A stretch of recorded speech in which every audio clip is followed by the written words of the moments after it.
I just want to, first of all, highlight once again how much we appreciate you guys being here. This is a conversation we need to have. You are the faces, you are the feelings, the empathy that we have to make sure we take care of our kids. And if I can just highlight, let's separate the long-term conversation with what is immediate today. Every day we put our kids in a school system, our grandkids. We expect to be able to pick them up, that they're going to be safe.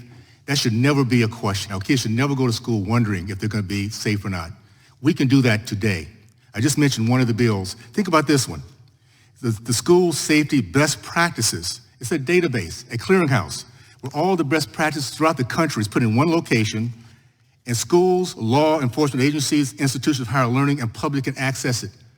So everybody doesn't have to go through the same experience of getting to be the very best at protecting our kids. This was turned down by the Democratic Party. What are we trying to, I guess the question is, what are we trying to accomplish? Do we want to make sure we just focus on the Second Amendment, or we want to take care of our kids first? Let's get them off the table. Let's make sure they're not being used as hostages. They should be not part of this. We should never have this conversation ever again. If we take care of, rule number one, take care of our kids. I want to ask also something that my friend Jack Barrow said earlier. I grew up in a time when respect was being taught in the household.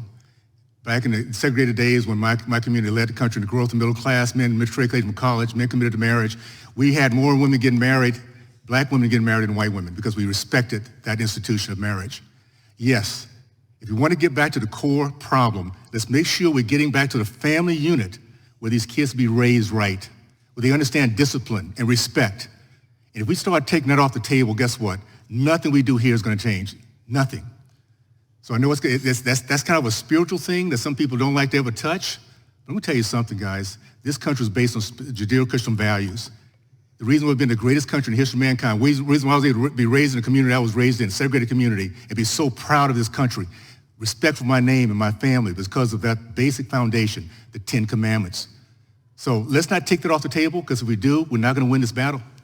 Meanwhile, let's focus on our children first, and then we can have this other debate about Second Amendments anytime you want to. But they should not be part of this equation. Thank you, Ms. Tiffany. I'll yield back.